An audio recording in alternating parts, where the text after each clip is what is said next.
आंतों के कैंसर की होने वाली 6 ऐसी अलामात के बारे में आपको इस वीडियो के अंदर बताता हूँ। वीडियो को एंड तक देखिएगा। मेरा नाम डॉक्टर रेहान है और मैं यूके में एज अ डॉक्टर प्रैक्टिस कर रहा हूँ। आंतों का कैंसर, जिसको कोलोरेक्टल कैंसर भी बोला जाता है, इसकी आजकल जो शरह है वो काफ़ी ज़्यादा तेज़ी से बढ़ रही है। ये ऐसा कैंसर है जो कि आजकल नौजवानों के अंदर भी देखने में नज़र आ रहा है। पहले तो सिर्फ ये लोग समझते थे कि सिर्फ बूढ़े लोगों के अंदर होता है, लेकिन अब नौजवानों के अंदर भी इसकी शरह काफ़ी तेज़ी से बढ़ी है। अगर इसकी अलामात के बारे में बात की जाए तो नंबर 1 के ऊपर आ जाता है कि पखाने के अंदर खून का आना, जिसको ब्लड इन स्टूल बोला जाता है। नंबर 2 पे आ जाता है कि अक्सर लोगों को इसके साथ जो है पखाने की जो आदत है उसमें तब्दीली कहा जाना, जिसको चेंज इन बाउल हैबिट भी कहा जाता है। नंबर 3 पे आ जाता है पखाना करने के बावजूद आपको इस चीज़ की हाजत महसूस होना कि आपको दोबारा वॉशरूम में जाने की ज़रूरत है।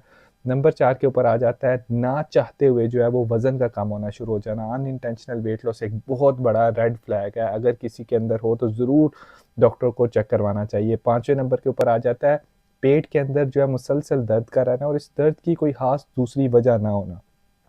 और छठे नंबर के ऊपर आ जाता है कि बहुत ज़्यादा थकावट का शिकार रहना शुरू हो जाना। कुछ ना करने के बावजूद आपके जिस्म में थकावट का रहना, जो कि इस चीज़ की निशानदेही है कि जिस्म के अंदर खून की कमी हो रही है कैंसर की वजह से।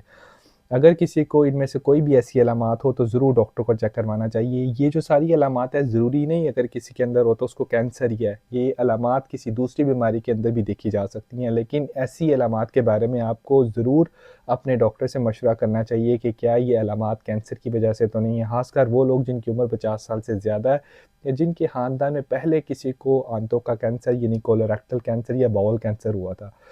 इस बीमारी की जल्दी तशख़ीस, जल्दी इन्वेस्टिगेशंस इस कैंसर को, इस बीमारी को पूरे जिस्म में फैलने से रोक सकती है और इसका इलाज जो है वो जल्दी स्टेजेस पे काफ़ी अच्छा हो सकता है। अगर आपको वीडियो अच्छी लगे तो ज़रूर दूसरे लोगों के साथ शेयर कीजिए और मेरे चैनल को फॉलो कर लीजिए ताकि आपको ऐसी इन्फॉर्मेटिव एजुकेशनल वीडियोज़ मिलती रहें।